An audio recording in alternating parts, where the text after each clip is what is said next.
વડોદરાના વેમાલીસમાં સાવલી રોડના નાગરિકોની દયનીય સ્થિતિ સામે આવી છે। સ્થાનિકોએ રોડ ચક્કાજામ કરી વેમાલીસમાં સાવલી રોડના નાગરિકોએ વિરોધ કર્યો અને વિકાસ નહીં તો વોટ નહીં જેવા બેનરો સાથે વિરોધ પ્રદર્શન કર્યું છે। લોકોએ આક્ષેપ કર્યો છે કે પાછલા 5 વર્ષથી આ વિસ્તારનો કોઈ વિકાસ કરવામાં આવ્યો નથી। લોકોએ ઘણી વખત સમસ્યા અંગે રજૂઆત કરી પણ સ્થાનિક નેતાગીરી આ વિસ્તાર સામે જોતા નથી। રોડ, ગટર, પાણી અને મુખ્ય માર્ગ પર સ્પીડ બ્રેકર મૂકવાની માંગ નથી સંતોષાઈ તો લોકોએ પ્રાથમિક સુવિધાની માંગ સાથે ચૂંટણી બહિષ્કારની ચીમકી પણ ઉચ્ચારી છે।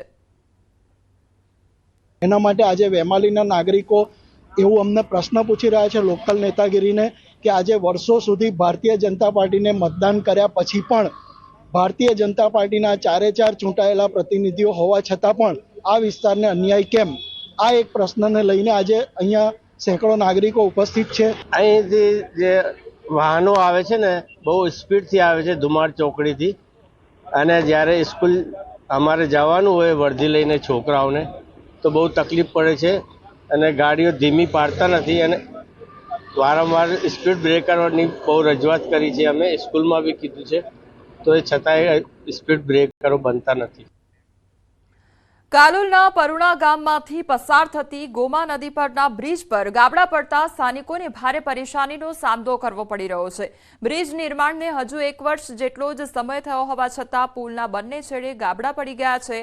સ્થાનિકોની રજૂઆત બાદ અધિકારીઓએ પથ્થરથી પુરાણ કરી સંતોષ માની લીધો છે, પરંતુ સમસ્યાનું સમાધાન થતું નથી। આ ઉપરાંત પુલના બંને છેડે ઊંચાઈવાળા ઢોળાવના કારણે અકસ્માતનો ભય પણ રહેલો છે। પુલ મરામતની યોગ્ય કામગીરી કરવામાં આવે તેવી સ્થાનિકો દ્વારા માંગ કરવામાં આવી છે। આ પુલ લગભગ ગયા વર્ષે જ બન્યો છે અને આજે ચોમાસું હમણાં આજે ચોમાસું ગયું એમાં બંને સાઈડથી પુલનું ધોવાણ થયેલું છે। દિવાલો જે આરસીસી કરી તે બંને સાઈડથી દિવાલો પણ પડી ગઈ અને પુલનું જે બાંધકામ છે પુલનું બાંધકામમાં બંને સાઈડના જે છેડા છે બંને સાઈડના છેડામાં અત્યારે આવવા જવાની ઘણી બધી તકલીફ પડે છે। આ ગોમા નદીનો પુલ છે, પરુણા પંચાયતમાં બાંધેલો છે। હવે આ પુલ ઉપર થઈને લગભગ 10 ગામોના પબ્લિક અહીંયા રસ્તા પર અવરજવર કરે છે। પુલનું 2 સાઈડનું ધોવાણ થઈ ગયું છે, ઉદ્ઘાટન કર્યું નથી તે પહેલાં બોગસ કામ કરેલું છે, એમ જ પડી એવું થઈ ગયેલી છે। એટલે એમાં કશું આ કોન્ટ્રાક્ટરને અમે બાર સમજાય કામ કરતા કે હવે આ તો અમારી રીતના જ કરીએ એ રીતના તેવું કર્યું, અમારું કહેલું કંઈ માન્યું ના।